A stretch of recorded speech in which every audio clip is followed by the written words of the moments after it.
What's up? Today is Sunday, December the 8th, 2019, and it's roughly 7 o'clock. As you can see on the screen there, China fires the Great Cannon. And this has to do with technology, blocking technology, and they aim it towards Hong Kong. So I have a few articles that I'm going to cover tonight. This article is man is arrested after eating. I don't know if you guys saw this. I'm just going to go straight into the news tonight, but I don't know if you guys saw this. But they sold a painting for $120,000 that had a banana taped with duct tape to a canvas. They sold for $120,000. Well, a guy got arrested for eating said banana that was taped to the canvas. So there's that.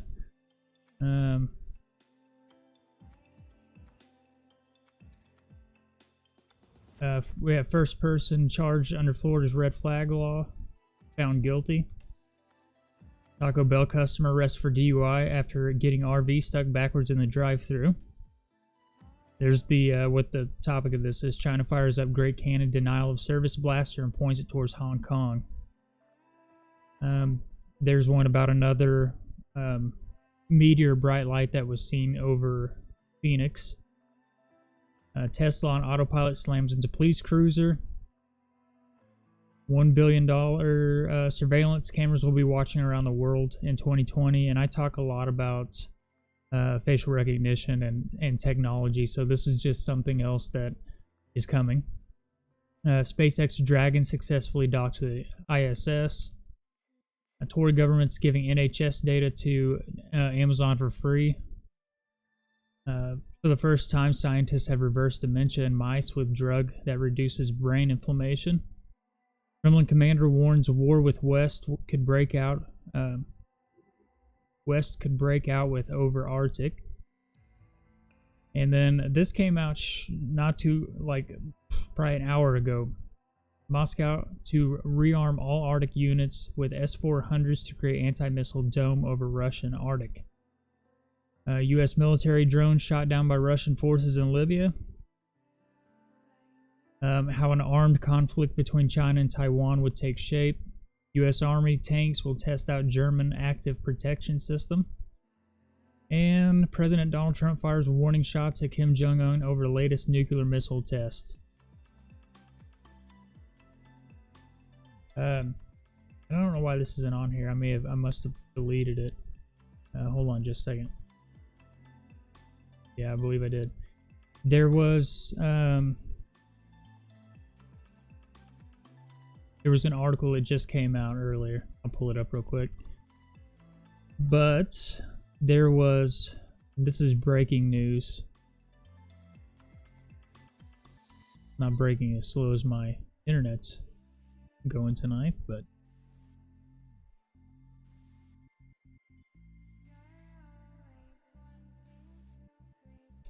and there's not much more that's come out about this.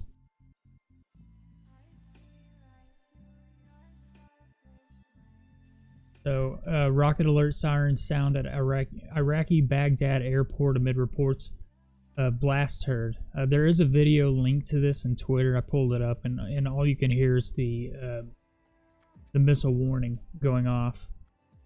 And there's not, like I said, not much on this. It says sirens went off near Baghdad International Airport in Iraq amid reports that several explosions have hit the surrounding area, and there have been unconfirmed reports of a missile attack. So I'm gonna keep watching this if something breaks out. But if you click this link here, it'll take you over to the video, and all you can really hear is telling everyone to go inside, take cover. So I don't know exactly what's going on with that. If I get an alert during this, then I'll break into that. So we'll get into this ignorant stuff. I just think it's stupid. People, I guess if you have money, $120,000 to throw away, somebody, and I can't remember who brought this up, but they said, what are you going to do if the banana rots? Well, a guy got arrested for eating the banana from this art. I think it's hilarious. So I'm going to cover you know, some of this, get some of this crazy, you know, just dumb stuff out of the way, and then I'm going to get into the technology part of the stuff I usually cover, and then some of the stuff, you know, the tensions are building up with war. I've covered stuff, you know, Russia's afraid the U.S. and NATO are militarizing space. And then we have them shooting down a drone. We just have all this stuff going on, and there is a build-up. So I'm going to get into all that stuff that I cover. Back to this article. It says, a man who has dubbed himself, quote, the hungry artist, has eaten one of the most expensive bananas on Earth and sent ripples through the art world. As part of an exhibition taking place at the Art Basel in Miami, Maurizio Catalan's minimal art piece was untaped from the wall and eaten by David Dutana. The work, created by Italian artist Catalan, has been named comedian and is said to be, quote, a symbol of global trade, a double entendre, as well as a classic device for humor. The idea caught the attention of a French collector who, in turn, paid an eye-watering $120,000 to own it. The decision to exhibit Catalan's work at a major art fair was one that was not taken lightly. Art Basel, knowing all too well that the piece would attract headlines, Maurizio's work is not just about objects, but about how objects move through the world. Emmanuel Periton said, whether affixed to the wall of an art fair booth or displayed on the cover of New York Post, Maurizio, I'm butchering his name, I'm sure, forces us to question how to value a place on material goods. Okay, the spectacle which has been orchestrated so beautifully is much a part of the work as the banana.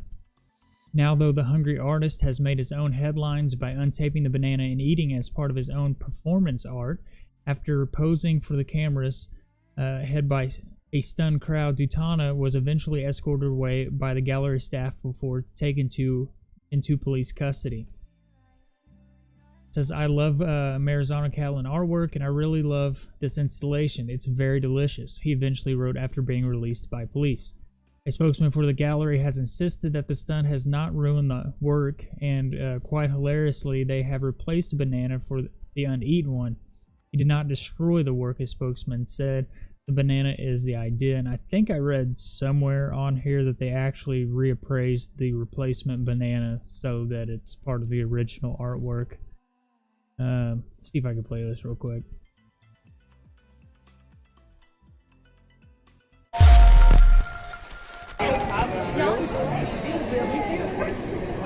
Art performance.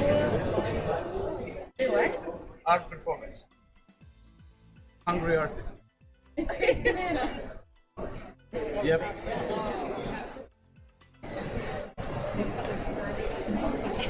We respect Maurizio, but it's art performance, hungry artist. The gallery. Thank you, very good. Anyways, there you go. Guy ate the banana.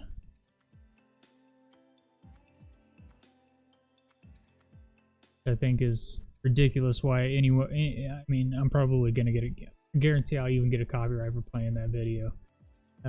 But I think it's dumb anyone would spend $120,000 on a banana. And as you saw the artwork, it was just clearly a banana taped to a wall. So stupid. Got that kind of money, just throw around. So here in Oklahoma, we've changed a bunch of laws, where we're trying to pass legislation here in Oklahoma to where our state has say over these red flag laws. I think Texas, they're called the TAPS Act. But this article says the first person charged under Florida, quote, red flag law found guilty. There's the gentleman there. It says Fox News, or says the first person to have his guns confiscated under Florida's 2018 red flag law has been found guilty over his refusal to voluntarily surrender the weapons. Jaron Smith, 33, now faces up to 5 years in prison after a jury in Broward County rejected his argument that he did not fully understand the new law. The jury returned the verdict Friday after a short trial. Smith of Dearborn Beach was the subject of a risk protection order soon after the law was enacted in response to the Parkland High School mass shooting in February 2018. And Jaron Smith, that's just gonna... It says Smith owned an AR-15 rifle and a .22 caliber rifle, which Broward deputies seized after his arrest on March 2018 on charges of firing 6 shots at a vehicle being driven by his best friend, according to reports. Well, I'm going to say this.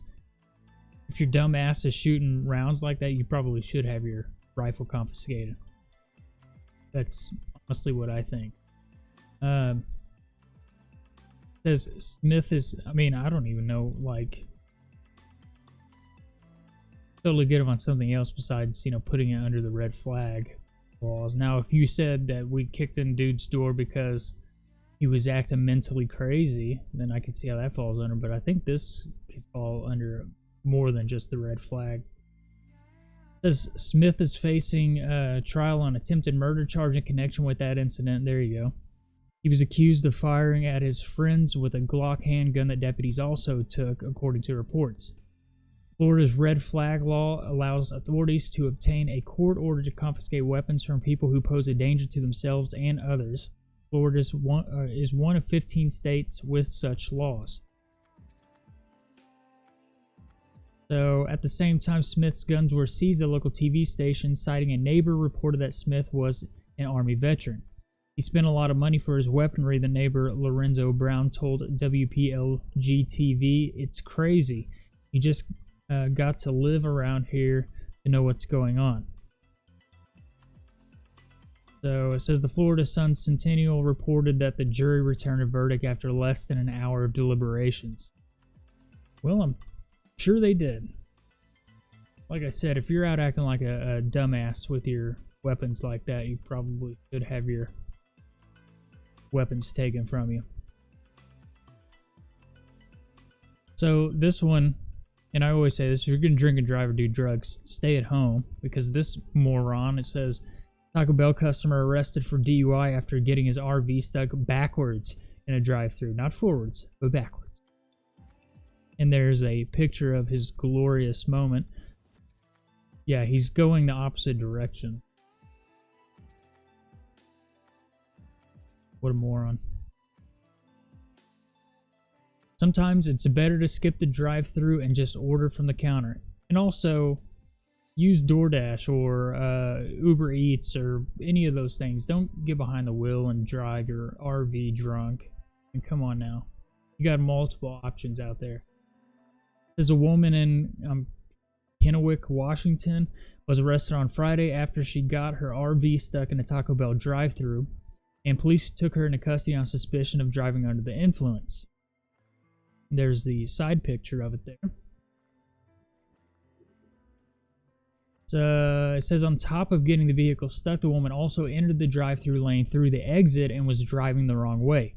The Kennewick Police Department shared photos of the RV on their Facebook page, which clearly shows the vehicle facing the wrong way after seemingly entering through the exit. It appears that the large vehicle got stuck trying to make a tight turn around the corner of the restaurant.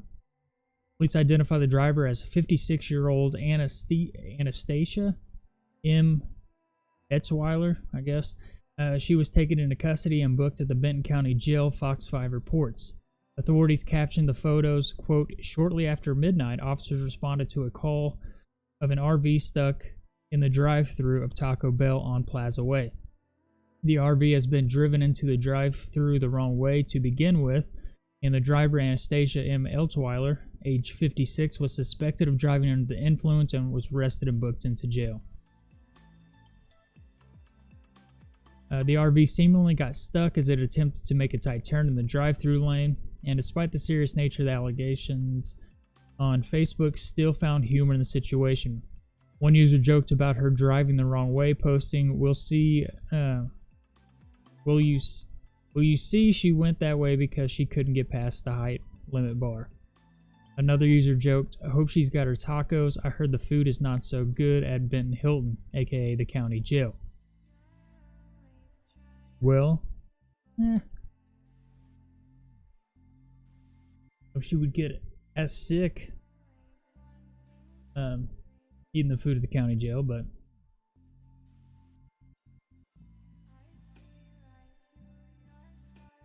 this is what the video is titled, and I talked about I think we put more sanctions on Iran because the Minister of Communications in Iran blamed it on the cabinet that shut off the internet access for all the people that were riding over there. So after the internet was cut back on, we've learned that they killed hundreds of people during those protests, so there's basically a genocide going on over there as well.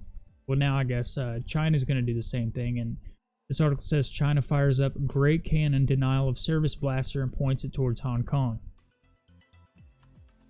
China's reportedly using the cannon capabilities of its massive domestic internet to try and take down anti-government websites in Hong Kong. The team at AT&T Cybersecurity reports that LIHKG, a forums and social news site being used to organize protests on the island, has been the target of an ongoing distributed denial of service, or DDoS, attack from the mainland. It is believed that the sustained flood of traffic is the result of the offensive capabilities built into, quote, Great Firewall, China's massive network infrastructure designed to filter, censor, and monitor traffic within the country's borders.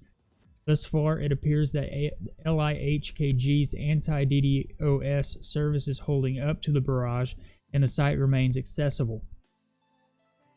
The offensive mode, referred to as the Great Cannon, has been known since at least 2015, when it was revealed that PCs visiting sites within the firewall's domain have been seeded with JavaScript code that, on command, would direct them to fire data packets at specific targets.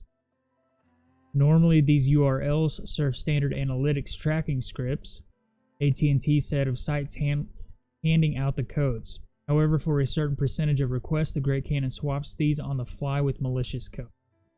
As a result, PCs from within China are now directing repeated requests for data from multiple pages on the LIHKG domain. In some cases, the DDoS flood aims for meme images as well. This, the AT&T team believes, is part of an effort to conceal the attacks by making the flood of traffic appear more like normal patterns. While the attack isn't succeeding at the time of writing, the AT&T security crew says it is concerned. It is likely these sites will be seriously impacted, partly due to LIHKG's sitting behind an anti-DDoS service, and partly due to some bugs in the malicious JavaScript code that we won't discuss here, the report explains. Still, it is disturbing to see an attack tool with the potential power of the Great Cannon used more regularly, and again causing collateral damage to US-based services.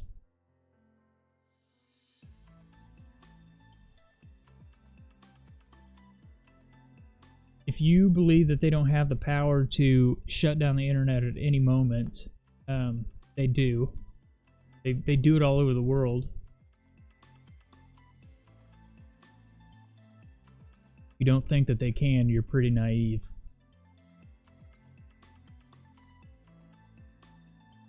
This article says, did you see it? Twitter blows up with reports of bright lights streaking across the Phoenix sky. This says rooftop camera footage captured a green light passing over Phoenix on December 6, 2019. As by now we all know, it didn't really happen unless it's confirmed via social media. And that's what's happening Friday night. A numerous Twitter posts surfaced from people who said they saw a bright light streak across the nighttime sky over Phoenix sometime around 9:30 p.m.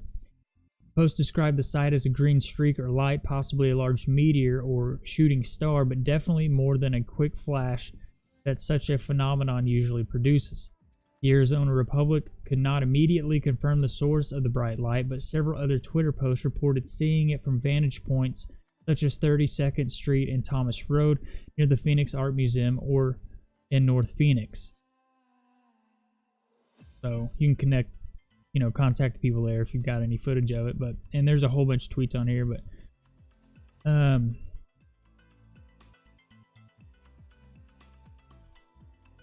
One person said, walked out of the gym only to see the biggest, brightest shooting star, or what it looked like an extremely fast-moving green shooting star. Apparently, I wasn't the only one, judging by the tweets in Arizona.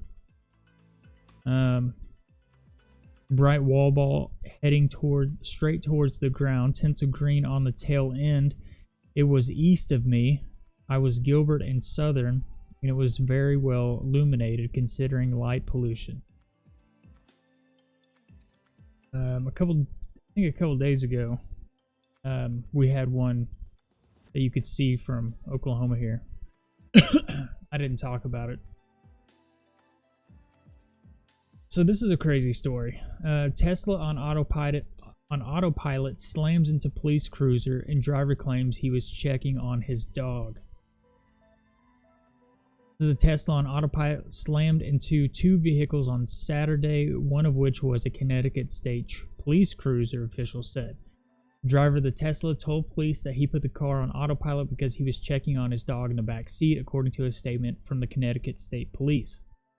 The incident happened in the early morning hours of Saturday on Interstate 95 in Norwalk. And Connecticut State Police reported a Tesla crashed into a disabled vehicle on the side of the road while in autopilot. Connecticut State Police reported a Tesla crashed into a disabled vehicle, and it's just repeating itself. Police have been called to the highway because of a disabled vehicle that was occupying a lane, authorities said. Troopers were waiting for a tow truck for that car. The Tesla, described as a 2018 Model 3, was traveling northbound and struck the rear of the cruiser before continuing in the same direction and hitting the disabled vehicle, according to authorities. The car was finally stopped several hundred feet ahead by another trooper, and the driver, who was not identified, was issued a misdemeanor summons for reckless driving and reckless endangerment, police said.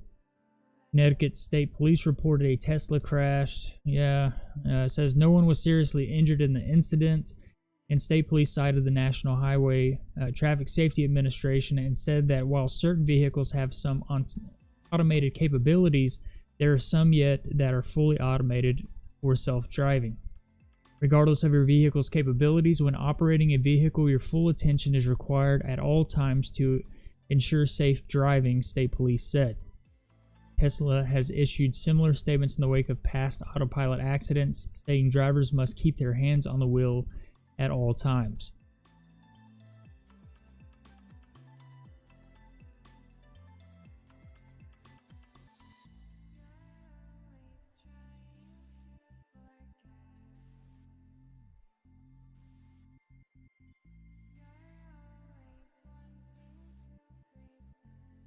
So, I want one, but I'm in Oklahoma and I don't think we have charging stations. We don't have anything like that around here for that.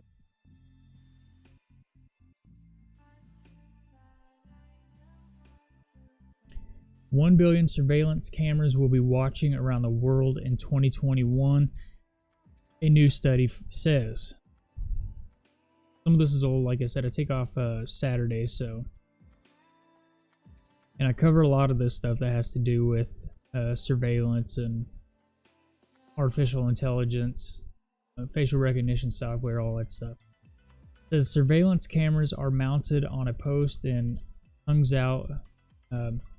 This digital technology company logo is displayed atop the company's headquarters.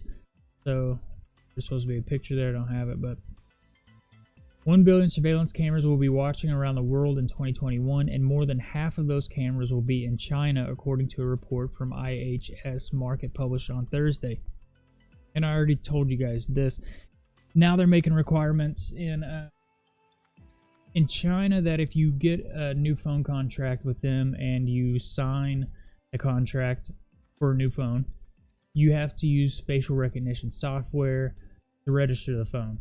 So they're really, really going towards the, I guess, technocratic police state. So they're going to be tracked with everything. They're already, they already have the social credit scores. Now it's the facial recognition software is everywhere, and now they're just pretty much going to watch everybody via these cameras. So the article goes on to say the report comes as experts warn about the potential risk of such surveillance technology, including potential access to data by the Chinese government. There are an estimated 770 million surveillance cameras installed around the world today, and 54% of those cameras are in China, according to a pared-down version of the report, which CNBC has seen, and that is set to be made widely available next week. China is home to some of the world's largest makers of video surveillance products, such as Hikvision, Huawei, and Daewoo. Yes. China's push to export surveillance camera technology, including liberal democracies, has raised concerns over the risk of data being funneled back to Beijing and the growing influence of the Communist Party. China has built a vast surveillance state that utilizes camera powered by facial recognition software, including cameras perched on streets, buildings, and lampposts that can recognize and identify individuals' faces. Chinese tech companies supply artificial intelligence surveillance technology to 63 countries. Of those, 36 have signed on to China's massive infrastructure project called the Belt and Road Initiative, according to a September report by the Carnegie Endowment for International Peace think tank. Some of these, quote, smart city projects are currently underway in countries like Germany, Spain, and France, according to analysis by the Australian Strategic Policy Institute, or ASPI. China currently has far more installed surveillance cameras than any other region in the world. The Americas are next in line, accounting for 18% of all installed surveillance cameras, and Asia, excluding China, accounted for 15%, the report said. Those same regions will see the greatest growth of surveillance cameras over the next 2 years, the report said, driven by growth in developing countries like India, Brazil, and Indonesia, and the countries are expected to surpass Japan and the UK to join China and the US as the top 5 largest markets for installed surveillance cameras.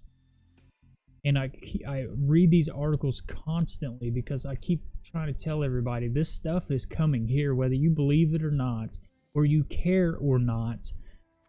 If you said one thing wrong on your social media that they didn't agree with, and they find you walking to a store, they scan your face, they use facial recognition software, I guarantee they'll use it to track you down and lock you up. Aside from pinging your cell phone, now they're just going to be able to scan your face. And if they're not doing it like we've said about the Ring doorbell and the software they're trying to implement in that, they're going to use all this technology to tell on you, and we're going to be overcome by this stuff to where you can't get away from it anymore. The cell phone thing was pretty much a choice back in the day. Now I think there's more people have more cell phones than there are actual people here. So that was a convenience, and it was kind of expensive at first, and now everybody has it. So this is just, I say it all the time, we've allowed this to happen, and because we've allowed this to happen, it's just there's gonna be influx of it. The technology's gonna take over, it's gonna track everything that we do, and I'm not being paranoid. I'm telling you this is gonna happen. We were talking about this 10 years ago, but just within the past 2 years, it's ramped up substantially faster than it has in a past 5 years. It's skyrocketing towards more and more control, and we're just allowing it. So the report goes, or the article goes on to say, the report also indicated that if the data were to be broken down by the number of installed surveillance cameras per person, the U.S. actually is actually not far behind China. In 2018, 1 camera was installed for every 4.1 people in China. In the U.S. during the same year, there was 1 installed camera for every 4.6 people.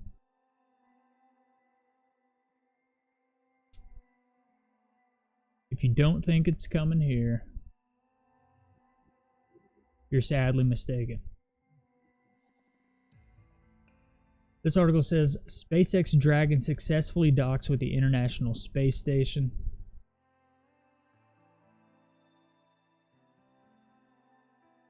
So, SpaceX Dragon, a reusable cargo spacecraft launched by the company's Falcon 9 rocket, has reached the International Space Station for a successful supply delivery, SpaceX tweeted on Sunday. It says, capture confirmed. After 19 flights to the space station, Dragon has now delivered over 95,000 pounds of critical supplies to the orbiting laboratory, the company posted on Twitter. That's just a short, quick article.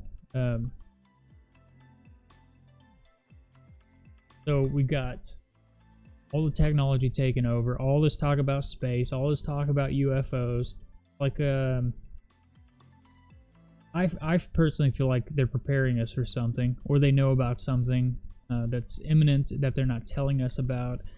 And in case we freak out, they want to have all the technology available to track us in case we, you know, kind of wake up to what's going on. This article says Tory government giving NHS data to Amazon for free, official documents reveal. So NHS data on the health of the population is being handed over to Amazon at no charge under a controversial deal between the U.S. giant and the Department of Health and Social Care. While individual patient data is not being given to the company, a copy of the December 2018 contract between Amazon and the DHSC reveals the company will be able to profit from its access to a range of NHS information. Health Secretary Matt Hancock hailed the new deal with Amazon in July as a way to help give patients better medical advice using technology such as your Amazon thing there, which uses Amazon algorithm to answer key questions. Campaigners from Privacy International obtain a copy of the contract using Freedom of Information laws, and the full contract reveals the deal goes far beyond medical advice for use with Alexa. It states the company will be able to access all healthcare information, including without limitation symptoms, causes, and definitions, and all related copyrightable content, data, information, and other materials the DHSC has. Contract allows Amazon to use this data in a number of ways, not just providing advice to UK users. It also blocks the DHSC from issuing any publicity about Amazon's consent, saying, quote, may not issue a press release or any other publicity in connection with or related to this agreement or Amazon's use of DHSC content without the prior written consent of Amazon. Large parts of the contract have been redacted, with the DHSC claiming the blacked out sections relate to commercial sensitivity for the company that could be damaged if specific elements it agreed to with the government became known.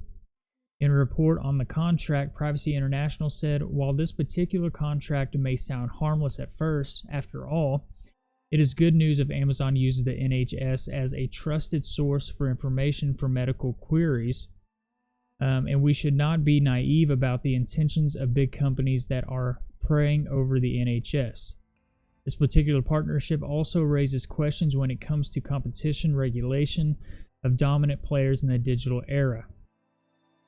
With their business model relying increasingly on the availability of consumers' data, dominant online platforms can engage in various forms of data exploitation or even impose unfair terms for consumers. An NHS improvement spokesperson said no patient data is being provided to the company by the NHS, which takes data privacy extremely seriously and has put appropriate safeguards in place to ensure information is used correctly.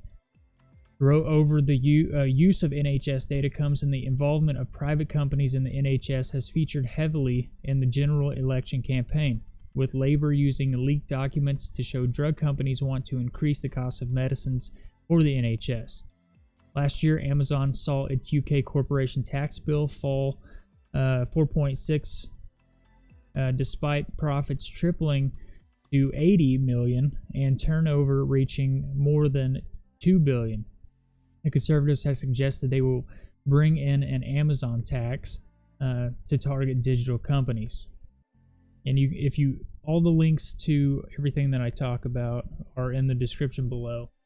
And you can go and click on this, but as you can see down here at the bottom, it says the full contract has been made available here. This isn't necessarily for us here, but I read news from all over the place.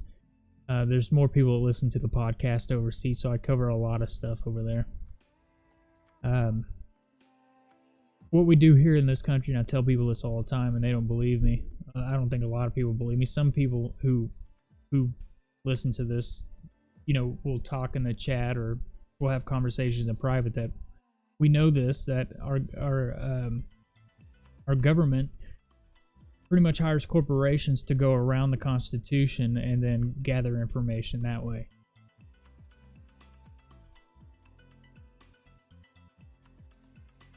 And it's out there. People are just too lazy to look.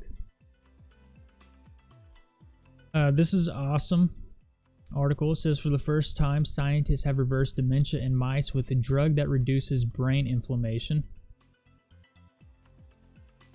It says, rather than targeting the typical rogue proteins associated with dementia, scientists say that for the very first time, they have reversed dementia in mice with a drug that reduces inflammation. Up until now, most dementia treatments have targeted the amyloid plaques that are found in people with Alzheimer's disease. However, the latest study published in the Science Translational Medicine suggests targeting inflammation in the brain might stop it in its tracks. In experiments conducted at the University of California, Berkeley, senile mice were significantly better at learning new tasks and became almost as adept as those half their age. Experts are, quote, optimistic that it will work in humans and possibly lead to a cure for the devastating neurological condition. Not only that, they hope that any drugs developed with their strategy can also help brains recover from strokes, concussions, or traumatic brain injuries. The successful treatment in mice supports a growing body of research which says that our blood-brain barriers begin to leak as we get older, and this is the filtration system that blocks infectious organisms, letting in chemicals that destroy neurons.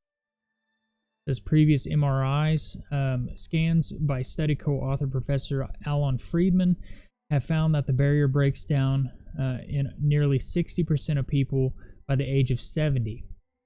Experiments in mice showed this causes an inflammatory fog that alters the brain rhythms, causing tiny seizure-like events. This leads to momentary lapses in the hippocampus that controls memory, shedding fresh light into the symptoms of dementia and other degenerative brain diseases. We tend to think about the aged brain in the same way we think about neuron degradation, or I guess degeneration, said senior author Professor Daniela Koffer of the University of California, Berkeley. Age involves loss of function and dead cells, but our new data tell a different story about why the aged brain is not functioning well. It's become of this, quote, fog of inflammatory load, but when you remove the inflammatory fog within days, the aged brain acts like a young brain, he added. It is really, really optimistic finding in terms of capacity for plasticity that exists in the brain. We can reverse brain aging. Scans called EEGs revealed similar brainwave disruption in humans with Alzheimer's, mild cognitive impairment, and epilepsy. It means leaky barriers and abnormal brain rhythms detectable by MRI or EEG scans respectively can be used to flag people with dementia as well as signal an intervention opportunity using a drug to slow or reverse the disease. The drug called IPW blocks a gene known as TGF-B that fuels the inflammation triggering blood protein albumin. We now have 2 biomarkers that tell you exactly where the blood-brain barrier is leaking so you can select patients for treatment and make decisions about how long you give the drug, said Professor Koffer. You can follow them, and when the blood-brain barrier is healed, you no longer need the drug. When they gave the drug to mice in doses that lowered the gene's activity, the brains looked much younger, and there was less inflammation and improved brain waves as well as reduced seizure susceptibility. The mice also navigated a maze and learned spatial tasks similarly to young mouse. In an analysis of brain tissue from humans, Professor Koffer found evidence of albumin in aged brains and increased neuroinflammation and TGF-B production. Professor Friedman of Ben Gurion University of the Negev in Israel developed a scanning technique called DCE, or dynamic contrast contrast enhanced, a special type of MRI, and this detects more leakage in the blood-brain barrier of people with greater cognitive decline. Altogether, the evidence points to a dysfunction in the brain's blood filtration system as one of the earliest triggers of neurological aging, said Coffer. Her team have now started a company to develop a drug to heal the blood-brain barrier for clinical treatment, and it may eventually help older adults with dementia or Alzheimer's disease who have demonstrated leakage of the blood-brain barrier. We got to this through the back door, and we started with questions about plasticity having to do with the blood-brain barrier, traumatic brain injury, and how epilepsy develops, said Coffer. But after we learned a lot about the mechanisms, we started thinking that maybe in aging it is the same story. This new biology, a completely new angle on why neurological function deteriorates as the brain ages. Currently, the only drugs for dementia or Alzheimer's treat the symptoms and not the cause. The new drug, however, opens the door to changing just that.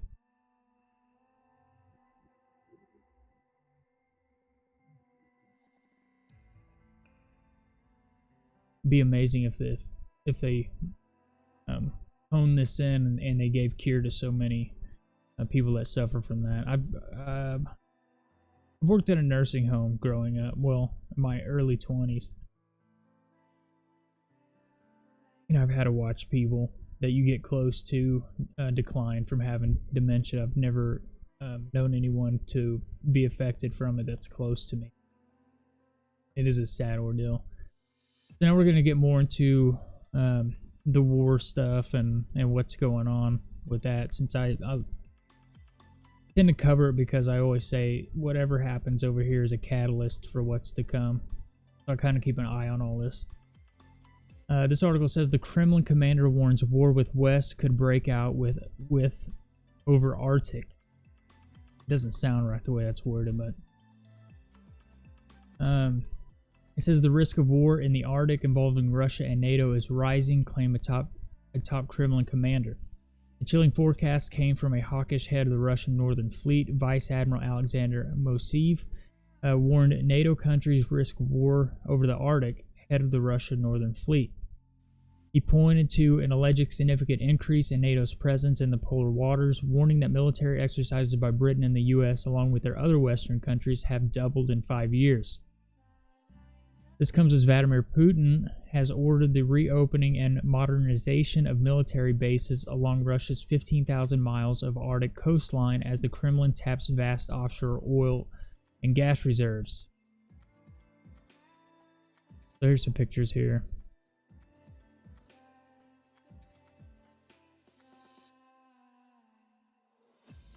This is Russia first combat icebreaker pictured above. So there's a bunch of pictures. You guys want to go look at the pictures on here? It's just military people in their equipment. Then in the near future, we should expect a further increase in the military presence of the combined armed forces, said, and as a result, an increase in the likelihood of conflict, said Moseev, urging NATO to keep out of what Moscow sees as its mineral-rich polar backyard.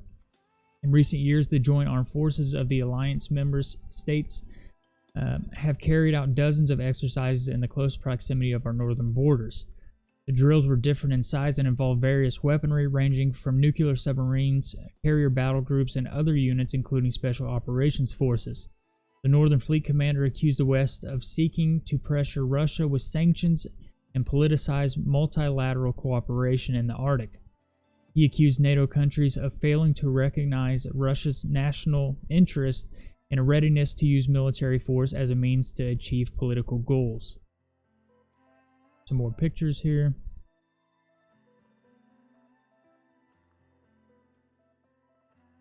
It goes on to say, and he claimed non-NATO countries, Sweden and Finland, were increasing their Arctic military interests along with countries which do not have polar territory. The military formations of non-aligned states are becoming increasingly involved in military exercises in the region, first of all, Sweden and Finland, which are actively participating now, he said. Countries that do not have direct access to the polar regions, more and more, well, it's just repeating itself right there. Says Moshev claimed there are no challenges in the Arctic requiring military solutions. I draw attention to this. It goes on to say, despite this, he insists the Russian Federation nevertheless considers building up its military potential in the Arctic zone as a necessary measure to counter possible threats and create favorable conditions for protecting national interest. And it's just a bunch more pictures. Kremlin has also increased its war games in pristine Arctic waters. And Russia recently launched its first, quote, combat icebreaker to boost its military presence in the Arctic and is well underway with opening Arctic military bases, for example, on remote Kotelny Island. The Ivan Papanin can cut through almost 5 feet thick ice and uniquely is heavily armed with caliber missile cruise missiles and a 76.2 millimeter gun. It will act as the base to Ka-27 anti-submarine helicopters and 2 Raptor-class speedboats. The 8,500-ton vessel, launched in St. Petersburg, is the lead vessel of the new class of ice-countering warships in the Russian Navy. Western estimates suggest there are vast untapped energy resources in the Arctic, comprising 90 billion barrels of oil and 1.7 trillion cubic feet of natural gas and 44 billion barrels of natural gas liquids. Moscow is seeking UN approval for its claim that underwater ridges mean its continental shelf should be expanded, increasing its rights to exploit the untapped reserves.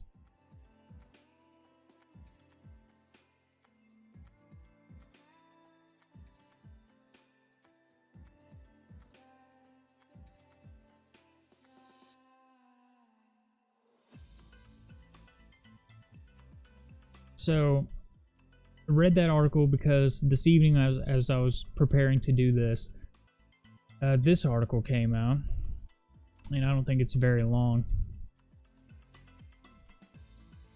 But I'll read this. This just, literally just came out. It says, Moscow to rearm all Arctic units with S-400s to create anti-missile dome over Russia Arctic. So now, I read that article, and now they're going to their S-400 ground-air missile defense systems, the same ones they sold Turkey a few years back. And it looks like they're actually going to prepare to do what they said they were going to do in the last article I read. That's why I thought it was important to bring this up.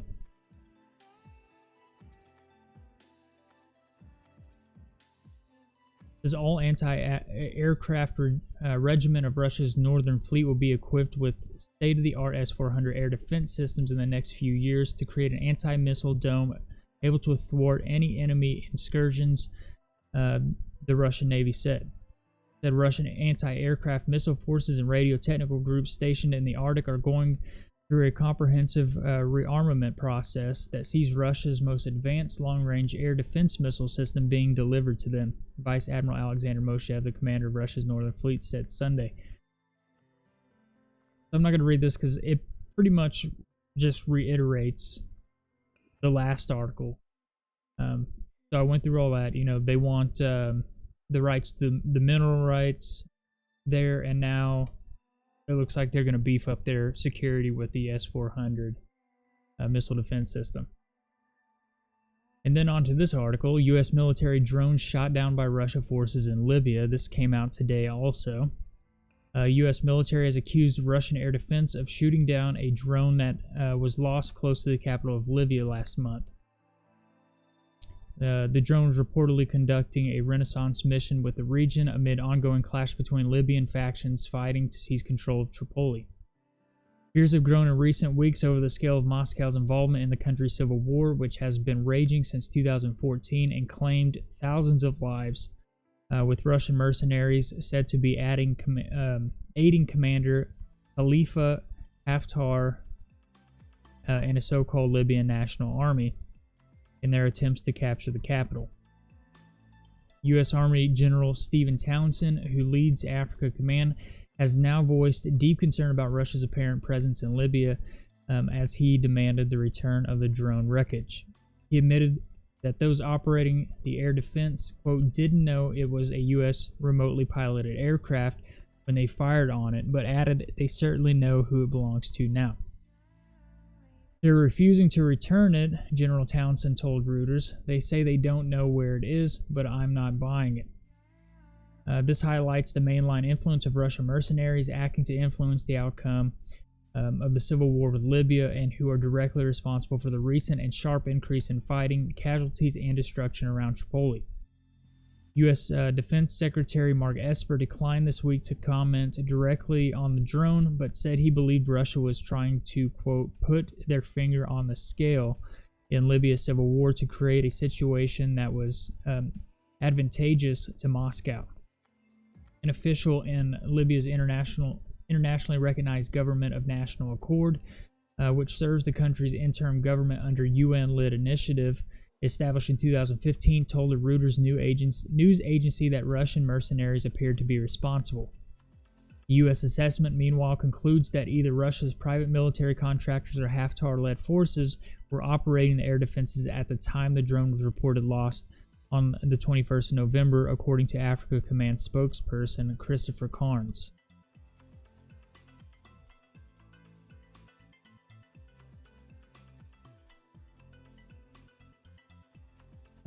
So Muhammad Ali Abdallah, advisor for U.S. Affairs in Libya's GNA, said the U.S. drone had come down near the pro-LNA stronghold of Tarwana, 40 miles southeast of Tripoli.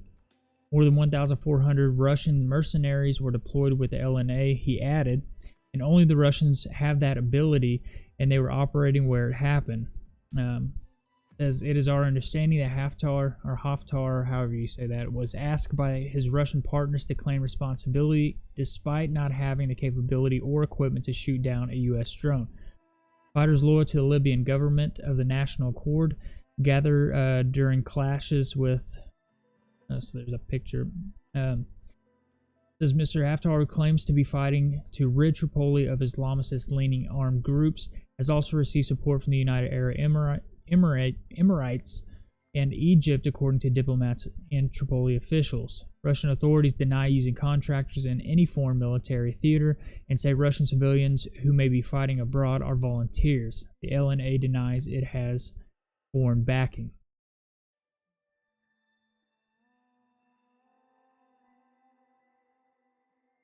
We'll see. To me, and I do videos all the time about, tension between all these countries, but it seems NATO's beefing with, which I think is funny because I think, Russia and Turkey are pretty close. I know Turkey buys a lot of weapons from Russia, but Turkey is one of the dominant forces or countries in NATO. And now, Russia's beefing with NATO, so I don't know what's going to happen with that. I'm going to keep following it just to see. It'll get interesting. I think next year is going to be very interesting. So this article says how an armed conflict between China and Taiwan would take place. Shout out to the people in Taiwan that listen to my podcast too. It says a consensus seems to have developed among a large number of defense analysts in recent years, arguing that despite the balance of power having shifted in China's favor, Beijing has no intention to use its military to invade Taiwan and thus resolve the Taiwan, quote, question once and for all. Doing so would be too costly, and some argue, while others contend that Beijing can accomplish ununification by creating enough economic dependence and incentives to convince Taiwanese over time of the inevitability of a reunited China. Although these factors certainly milate against the desire to go to war over the island nation, we cannot altogether discount the probability that Chinese military would be called into action, especially if the rationale for launching an attack were framed in terms of defensive war, China being forced to take action because of a changing and untenable circumstances in its environment. Therefore, despite the relatively low probability of war in the Taiwan Strait in the immediate future, Taipei cannot afford to be complacent and must actively pursue an effective defense strategy. The first component of such strategy is for Taipei to clearly define what the mission is, and just as importantly, what victory would look like. Given the quantitative and the qualitative differences that exist between the two militaries, it is clear by now that victory for Taiwan can no longer be defined in maximalist terms, the total destruction of enemy forces. Moreover, Taiwan does not have the means nor does the intent to take the fight to China to annihilate People's Liberation Army forces stationed on Chinese territory. Therefore, with a few and important exceptions that would be discussed below, the military area of operation in a war scenario would be the Taiwan Strait, and in a full invasion, the Taiwan side of the median line that divides the strait. Of course, there are many different scenarios in which the PLA could be activated to pressure Taiwan, not all of them involving an all-out assault to invade the island. The PLA Navy and Air Force, for example, can be used to blockade Taiwan, while the 2nd Artillery Corps could be called upon to launch decapitation missile attacks against the Taiwanese leadership and other key targets across Taiwan, such as radar sites, airstrips, naval bases, and its C4 ISR architecture. In all those scenarios, Taiwan would be forced to adopt a purely defensive posture. The hardening and dispersal of targets, as well as improved air defense capabilities, are part of the strategy and what the Taiwanese military had prepared for over the years. The key in such limited scenarios will be to lower the chances that China would achieve its objectives. Under current conditions, Taiwan arguably has sufficient resources and the right strategies in place to address those limited contingencies. If true, this would mean that those options are off the table for China, therefore forcing it to either abandon the idea that force can be used to coerce Taipei or to escalate. The logic behind ensuring that Fortress Taiwan has the wherewithal to defend itself against limited attacks is that the more Beijing has to escalate, the greater the dilemma it faces as pressure, domestic and international, against uses of force, and therefore the potential cost of unleashing it would be much more severe. Still, there are contexts in which the dynamics that militate against full invasion would lose momentum. Chinese military literature to replete with references to defensive war and variations on the theme. Such language would be critical if it became necessary for Beijing leadership to rationalize a decision to use total force to achieve its objectives. In such scenarios, China would position itself not as the aggressor, but rather the victim, quote, forced by external circumstances to go on the offensive, however begrudgingly, to protest its vital or core interest. In other words, a change in context will leave the leadership with only two choices: capitulation or battle to defend the integrity of the Chinese territory. A declaration of de jure independence by Taiwan would certainly prompt such a response, with laws, the anti-succession laws, quote, forcing Beijing to respond. China could also feel compelled to act if it deemed that the political instability on the island were such that it threatened the safety of Chinese camp patriots. In other words, Beijing could use its own Crimea model to justify massive use of force, or humanitarian in this case, to occupy Taiwan. I'm not going to read on this. The article is very long. But if you're interested in it, you can read more about it in the section below. If you listen to the podcast, all the links are also in the podcast description. I think this is close to the last one. U.S. Army tanks will test a German active protection system, or a tank ship. The U.S. Army will test a German active protection system to defend its armored vehicles from anti-tank rockets. This marks a European entrant into U.S. market that has been dominated by Israeli companies who have pioneered active protection systems, or APS technology.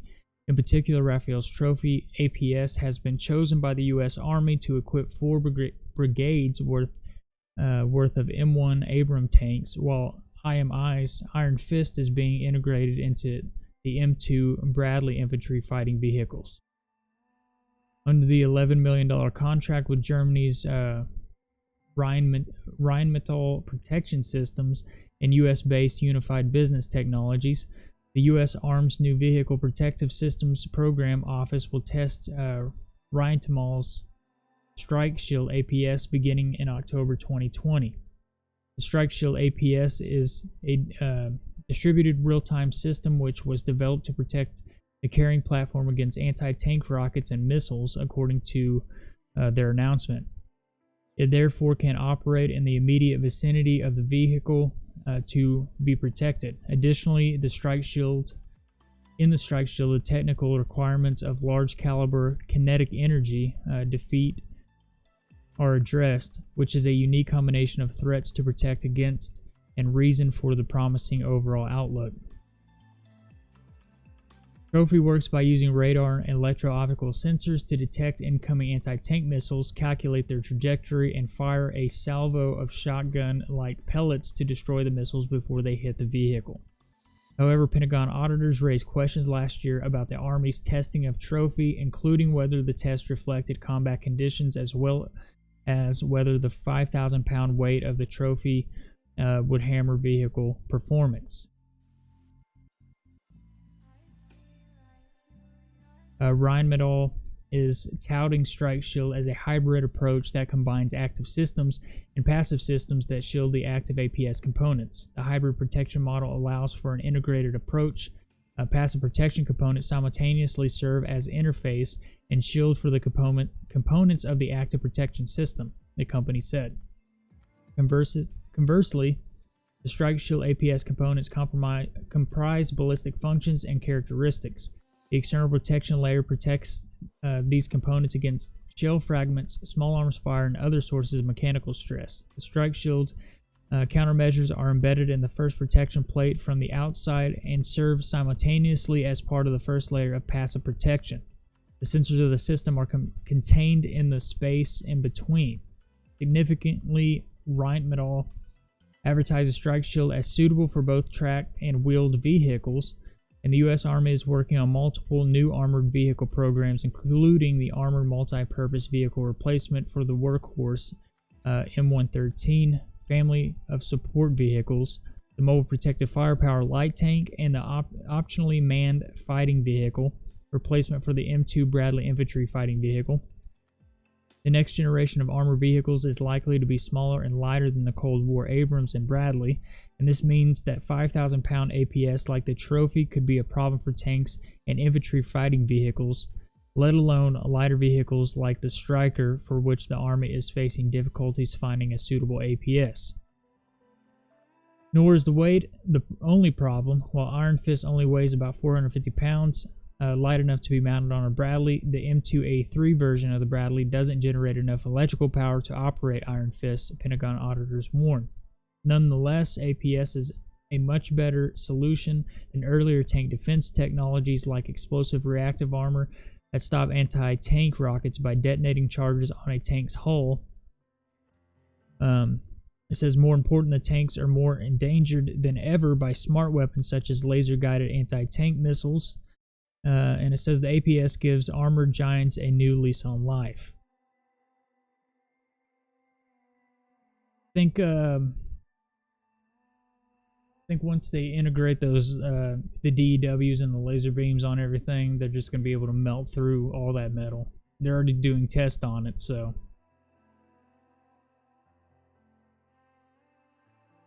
Let me check, but I think that's pretty much all I have. Oh no, I have one more article. So I read in a previous video that said North Korea said that they were going to give us a, quote, Christmas gift, or let us choose our Christmas gift, and it was kind of just a vague threat, I guess. Well, now our president fires a warning shot at Kim Jong-un after his latest nuclear missile test because they tested a missile.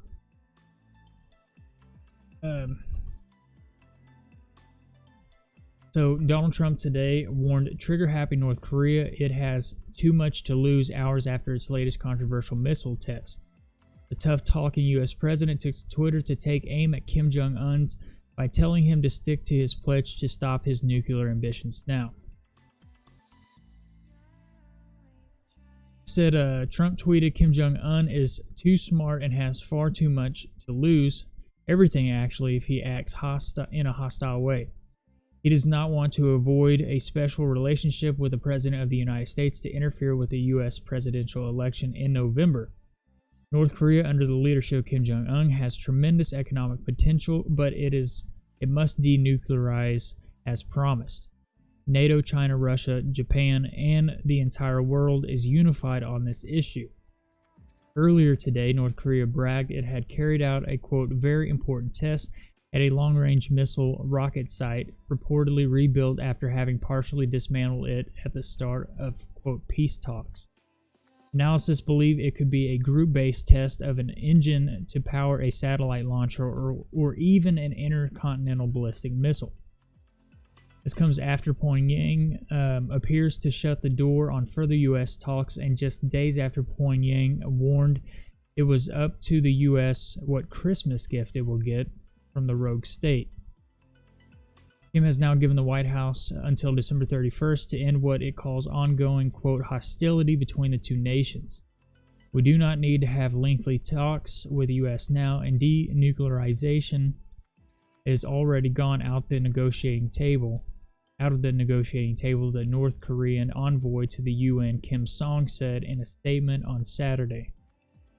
North Korea has already said its resumption of nuclear and long-range missile tests depends entirely on Washington.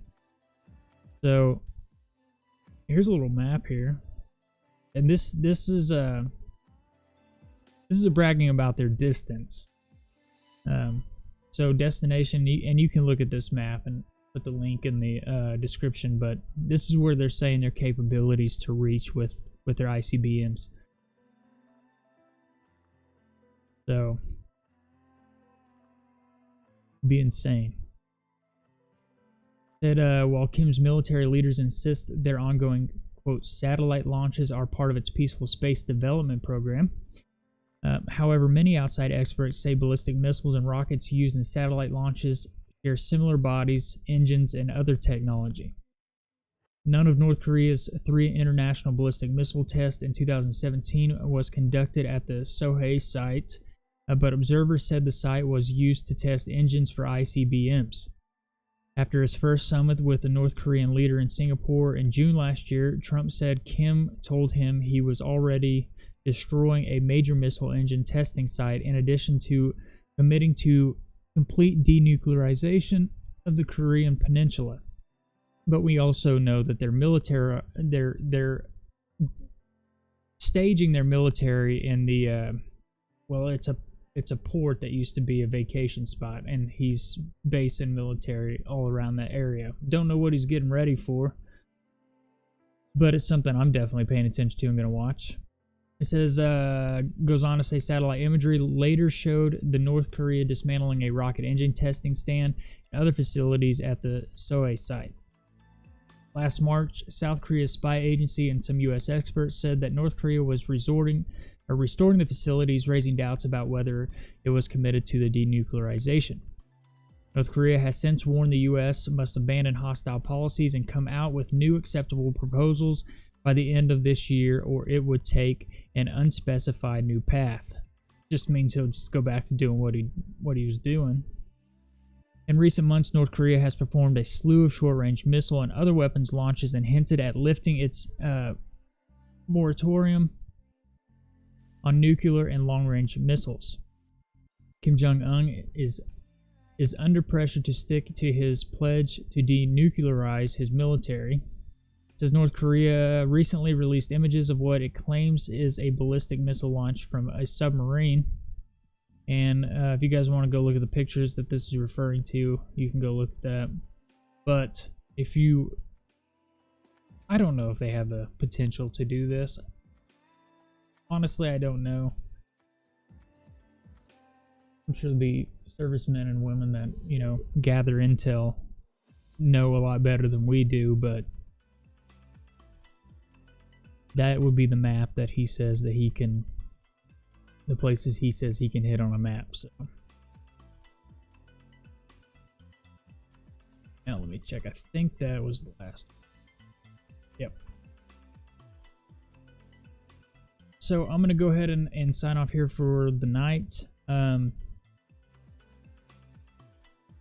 If you guys are ever interested in calling, the number scrolling across the bottom of the screen there, as well as the email address, and you can send any articles there if you ever want to call and talk about these articles. And like I always say, the articles that I read are posted in the description underneath the video.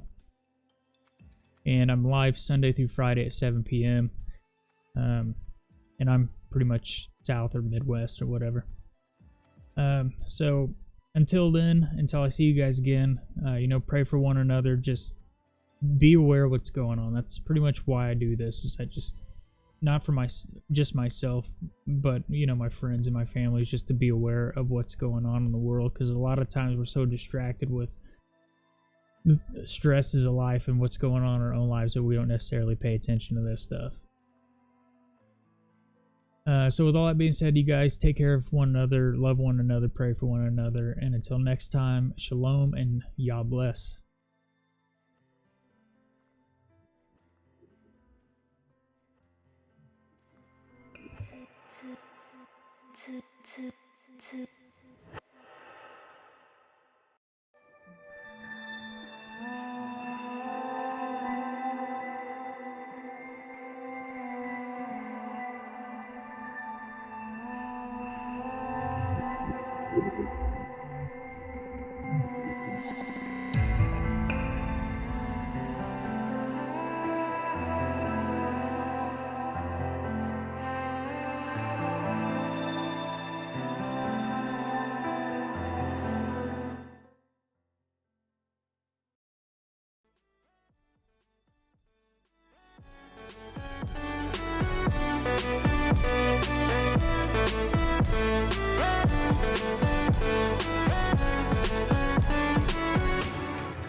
This man